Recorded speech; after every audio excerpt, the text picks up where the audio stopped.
حضرت آدم علیہ السلام سے جو خطائے اجتہادی ہوئی وہ حکمت الہی تھی، کیونکہ آپ کو زمین پہ آنا تھا، تو وہ سارا ایک سلسلہ ہوا۔ شیطان نے آ کے قسم کھائی کہ آپ یہ کھا لیں دانا تو آپ یہ یاد نصیب ہوگی۔ آپ جانتے تھے کہ اللہ کی جھوٹی قسم کوئی نہیں کھا سکتا، حکمت الہی کے تحت آپ نے اس کو کھایا۔ مشکاہ شریف میں موجود ہے، حضرت موسیٰ علیہ السلام نے ایک دن کہا حضرت آدم سے کہ نہ آپ وہ گندم کا دانہ نہ پھالا آپ کھاتے درخت کا، اور نہ یہ سارے معاملات ہوتے۔ تو حضرت آدم نے کہا بھئی یہ تو اللہ کی حکمت تھی، دنیا کیسے آباد ہوتی ہے اگر میں یہ کام نہ کرتا، اور رب نے مجھے بنایا ہی دنیا کے لیے تھا۔ جب بنانا چاہا تو فرمایا وَإِذْ قَالَ رَبُّكَ لِلْمَلَائِكَةِ إِنِّي جَاعِلٌ فِي الْأَرْضِ خَلِيفَةً، میں اسے زمین کے لیے بنانے لگا ہوں۔ فرمایا مجھے تو حکمت پتا تھا، اس بات کا پتا تھا، لیکن بظاہر حضرت آدم علیہ السلام سے بھی خطا ہوئی، اجتہادی خطا جناب آدم سے بھی ہوئی، ان سے بھی خطا ہوئی، اور غلطی شیطان نے بھی کی۔ حضرت آدم علیہ السلام کی وہ خطا تو ہم خطا کو گنتے ہی نہیں۔ حضرت آدم علیہ السلام سے خطا نہیں ہوئی بلکہ اللہ کی حکمت پوری ہوئی۔ میری بات کی سمجھ آ رہی ہے آپ حضرات؟ حکمت الہی، اللہ کی حکمت پوری ہوئی، لیکن بات سمجھنے کی ہے اور بات غور کرنے کی ہے اور بات توجہ دینے کی ہے۔ شیطان نے بھی غلطی کی لیکن قیامت تک کے لیے لعنتی قرار پایا۔ بڑی غور کرنا اور بڑی احتیاط سے بات سمجھنا، غلطی شیطان نے کی، قیامت تک کے لیے لعنتی قرار پایا۔ بظاہر خطا حضرت آدم سے بھی ہوئی لیکن اللہ نے ساری انسانیت کا باپ فرما دیا۔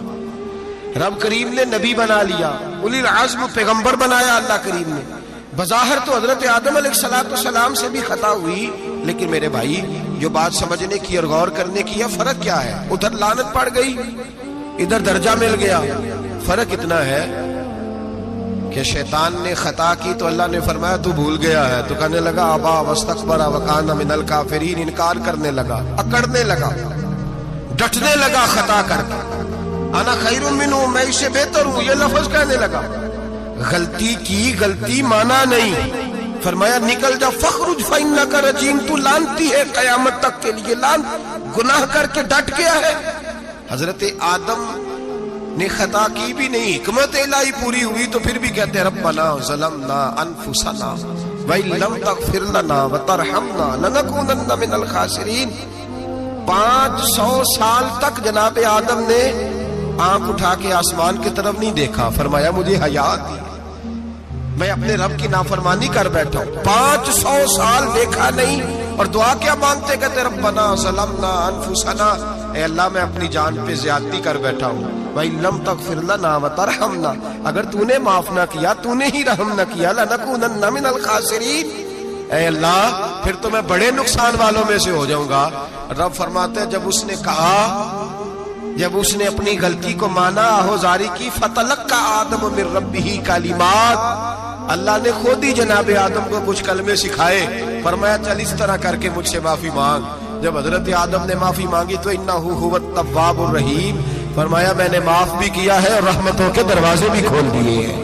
بھائی ڈٹ گئے لوگ، غلطی کر کے لوگ ڈٹ گئے، خطا کر کے لوگ مانتے نہیں، جھوٹ بول کے نہیں مانتے، لوگ ڈٹے ہوئے ہیں، ڈٹے ہوئے ہیں، خطا کر کے ڈٹے، ناز کے ساتھ بتلاتے ہیں، فخر کے ساتھ بتلاتے ہیں، اپنی خطاؤں کا لوگ ڈھنڈورا پیٹتے ہیں، ڈھنڈورا پیٹتے ہیں۔ یہاں اخبار میں آئے دن پڑھو، بہت بڑا بیوروکریٹ، بہت بڑا تاجر، بہت بڑا صنعتکار، ٹیکس والے پہنچ گئے، صاحب ٹیکس دیجئے، کہتا میرا تو اپنا پیسہ ہی نہیں، میں تو لمٹ کا کاروبار کرتا ہوں، بینک کے ساتھ کام کرتا ہوں، علل اعلان، اعلانیہ کہہ رہا ہے میں تو وہی کام کر رہا ہوں بینک کے ساتھ، خود کہہ رہا ہے میں سود کا دھندا کرتا ہوں۔ میرے نبی کریم سید عالم علیہ السلام نے فرمایا ماں کے ساتھ زنا کرنے والا اتنا برا نہیں جتنا سود کا کاروبار کرنے والا برا ہے۔ اتنا بڑا جرم اور تو اعلانیہ بیان کر رہا ہے، ڈٹ کے بات کر رہا ہے تو اعلانیہ۔ میرے نبی پاک نے فرمایا سود لینے والا، سود دینے والا، سود کا کاروبار کرنے والا، سود کی دستاویزات لکھنے والا، اس پہ گواہ بننے والا، سودی آدمی کو گھر میں پناہ دینے والا، جس کو پتا چلے یہ سودی ہے پھر بھی غصہ نہ کرنے والا، سودی کے ساتھ تعلق بنانے والا، سودی کے ساتھ راضی ہونے والا. فرمایا جتنے لوگ بھی ہیں ان سب پر خدا کی بھی لعنت ہے، فرشتوں کی بھی لعنت ہے، اور محمد مصطفیٰ کی بھی لعنت ہے. اتنا نحوست والا کام اور ڈٹ کے تو بیان کر رہا، شرم ہی نہیں آ رہی، حیا ہی نہیں آ رہی. اتنا تو برا فیل کرتا ڈٹ کے کہتا ہے وہ تو میرا تو جناب کا پیسہ ہی اپنا نہیں، میں تو سودی ہوں. حیا کر. لوگ گناہ کرتے اور فخر بھی کرتے، زیادتی کرتے اور فخر بھی کرتے، ظلم کرتے اور فخر بھی کرتے. میرے رسول کائنات سید عالم صلی اللہ تعالی علیہ وآلہ وسلم نے جس چیز کو اتنا برا، اتنا غلیظ کہا، اتنا گندا کہا، اس کو لوگ استعمال کر رہے ہیں. اور ساتھ پھر یہ صاحب بھی ہوتے ہیں، سیٹھ بھی ہوتے ہیں، رئیس بھی ہوتے ہیں، فنکار بھی ہوتے ہیں، ساتھ یہ اس کے باوجود یہ بہت بڑے ذمہ دار بھی ہوتے ہیں.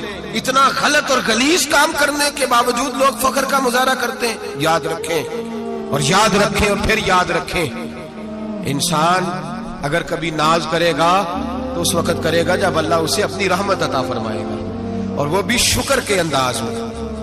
لوگ خطا کر رہے ہیں اور فخر بھی کر رہے ہیں، خطا کر رہے ہیں اور فخر بھی کر رہے ہیں. میرے نبی رحمت سید عالم صلی اللہ علیہ وسلم نے فرمایا ابن آدم کے ہر بیٹے سے غلطی ہو جاتی ہے، لیکن ایک گناہگار بڑا ہی اچھا ہے. یا رسول اللہ گناہگار بھی ہے اور اچھا بھی ہے؟ فرمایا ہاں وہ گناہگار بڑا اچھا ہے، غلطی ہو گئی تو پھر ڈر گیا، پھر رونے لگا، پھر اللہ کی بارگاہ میں آہوزاری کرنے لگا، پھر شرمندہ ہونے لگا. فرمایا رب کریم بھی اس کے گناہ کو فوراً ہی معاف فرما دیتا ہے. لیکن یہاں لوگ ڈٹے ہوئے ہیں، گناہ کر رہے ہیں ڈٹے ہوئے، اتنی گالیاں نکالتے، اور پھر نمازی کے نمازی، حاجی کے حاجی، صوفی کے صوفی، درویش کے درویش، اتنی بڑی. اور کاہے کا پیر ہے وہ؟ کاہے کا پیر ہے؟ جو گالی دیتا ہے، بد زبانی کرتا ہے، وہ پیر ہے؟ جو عورتوں کے ساتھ بے حجاب گھومتا ہے وہ پیر ہے؟ جو ننگے ناچ کرتا ہے وہ پیر ہے؟ کہتے ہیں ہمارے شیخ کی تو گالیوں میں بھی فیض ہے، خلاف پیغمبر کسے راہ گزیر. رسول اللہ کا دروازہ چھوڑ کے جو جہاں بھی جائے گا گمراہ ہو جائے گا. فیض صرف وہاں ہے جو رسول اللہ کے دین کی تابعداری کر رہا ہے. کس چیز کا نام، کس چیز کا نام؟ میرے نبی پاک نے فرمایا مومن کو گالی دینا فسق ہے، اعلانیہ گناہ ہے. سارا دن جس کی زبان پہ گند رہے گا وہاں سے فیض آئے گا؟ اتنا کچا عقیدہ نہ رکھو. ہر ملنگ کے پیچھے، ہر چور ڈاکو بدکار کے پیچھے بھاگنے لگتے ہو.